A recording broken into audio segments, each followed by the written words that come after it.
Highlights channel of the Ranveer Show. This is TRS Clips. Could you do like a 2023 Indian foreign policy for dummies kind of? No. Because it's too complex? No, because it's so dynamic. No, it changes every other day. But yes, let me just, if I was to just say what is different in the way foreign policy is done today as compared to maybe 10 years back or 15 years back, I think India, it's basically the India story, right? When Modi came in 2014, there's one section which thought that we're going to have a very muscular foreign policy. That means we're going to be aggressive towards our neighbors and towards how we position ourselves internationally.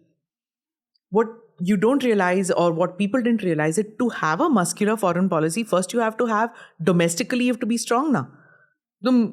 How can you be aggressive towards anybody, and for no reason you can't be aggressive?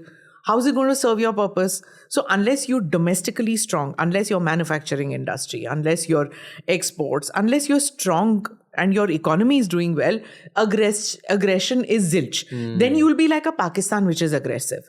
Just because of your geopolitical thing, तुमने एक suicide vest पहन लिया and aggressive हो गए, that I'll blow up anybody who comes. So I'm aggressive. That kind of aggression doesn't work in a democracy. We are a functioning democracy. So I think many people misunderstood the muscular democracy kind of muscular foreign policy in doing that. What did happen was that the BJP is not a shrinking violet. So they are not from that non-aligned movement. Hum sweet se log hain piche baith ke. No, they're rising to the occasion. And here we now have a foreign policy where we have decided, or we are telling the world that our voice matters. Because not just because we are 1.4 billion today, but we are also representative of these developed nations which want a strong voice, which talks about equality, which talks about that you cannot have any organization like a UN Security Council or any organization today without an India rep. What are you talking about? How? And as we get a voice of our own, I think our foreign policy is getting more confidence. I think our stand, our young officers, when they go, speak with a sense of purpose, with a sense of pride. When an officer goes and speaks at the UN, she knows that she represents a country which believes in our values of free speech, in freedom and in democracy. We have our fissures, we have our flaws, but I think there is a confidence in our youth, there is a confidence in our policymakers today. Okay. What are our flaws? Which many of us, we are a noisy democracy. So we are people who will voice our opinions. We are somebody who we have our diversity, which is our strength, but the diversity also causes fissures in our system. It pulls apart people. We have our issues of caste, we have our issues of language, our religion, so many things which pull us apart also. But at the same time, there are people in this country who believe that despite all our diversities, we are one country, we are one nation, right? And there are people who try to divide us. Because when I say people, people make fun that foreign hand, but of course there is foreign hand. Who likes the idea of another country becoming more important than the others, right? It was a unipolar world, just America. Then there was the G2, that Russia to hati gaya tha, Soviet Union hati gaya tha, Soviet Union broke up, and there's Russia.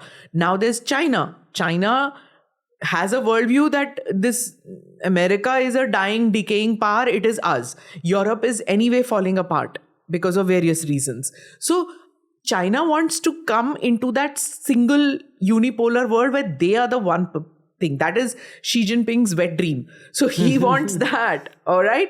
He wants to be there. Here is an India which is rising and coming up. So it doesn't suit anybody's purpose. And of course, there are people in our neighborhood who are not comfortable with that idea. And even friends of ours are not comfortable with the idea. People who are our allies in some way or the other, if you want to call it ally, our friends, our neighbors who saying, who likes if your neighbor suddenly becomes prosperous, ultra prosperous, even in a society, dekh lo aap. In a housing society, if one person suddenly gets a Mercedes, suddenly in the sense of 3 साल में suddenly gets, right? एक Mercedes भी खरीद लिया, 3-4 घर में house help भी आ गया, suddenly they're wearing designer clothes and like, oh, look at this. Well, what is this? Johnny come lately. How's he become? So I'm just saying that even in a housing society, you have that problem. So imagine country-wise, like neighborhood also. Some countries have policymakers who are smart enough and say that, hey, here's a country which is going to become super $1 trillion economy and we are still in $1 billion economy. Let's join with them. Let's have trade routes with them, free trade agreement with them, so that, we can join up with them. Sri Lanka is a country which is thinking like that somebody who wants to come to India for tourism, let's make our airport in such a manner that वो पहले श्रीलंका आएगा, वो 2 दिन श्रीलंका में Colombo में रुक जाएगा, do a little bit of tourism here because their tourism industry is great, do tourism here and then go to Mabalipuram, go to Chennai. So can do customs and immigration here only and then go there. So airport to airport you join, right? So you never know. The Middle East might turn around and say, that's great. Here's a country with whom we can do this. We can have this arrangement. So more people think of this Vasudhaiva Kutumbakam that we talk about, where you have these kind of arrangements. What does it translate to? One world. Yeah, one world. Yeah, basically means that while we talk about, that make in India, we should be self-reliant and all, we also look at the world that it's one world. So when you do something good in your country, you share it with others. You make vaccines, give it to countries which can't cope with the COVID situation in their country. You don't turn around and say, hey, we haven't yet given COVID to all our people, so no, let's hold it. We're not going to give it to the others. No, we have that hydrochloroquine or whatever that was. We gave it to countries which needed it. We needed medicines. So there was all that vaccine Maitri was just about that you look at the world, look at education. You have to think beyond and we do not look at it as brain drain. I've seen some of the thing that you have done, podcasts that you have done. There is a maturity which is coming in our country now. We're not looking at people who went out of the country as a brain drain. We're looking at them now investing back in our country, right? There was a time, Ranveer, when people went, like super specialists who went, they studied in medical colleges, they had to give a bond. They had to pay 1 lakh rupees to the government because they studied in a government medical college, and then they 1 lakh or 2 lakhs, I don't remember exact amount, pay back to the government because they studied in a government and they had subsidized education and they were going to America. They had to get a permit. For super specialists, had to get a permit, like a surgeon leaving the country and had to get a permit to go out. Today, we don't see all that, right? We see this, that, okay, you're going there. You're in Ajay Banga. You're going there. Tum MasterCard ko head kar rahe ho. MasterCard is going to invest here. We're going to have, there's a give and take that happens. So there's a larger worldview and we are more confident. Your generation is going to get ultra more confident about it. Yeah. Don't shy away from what we are. So these are playlists made especially for you. We've tailor-made learning experiences for you.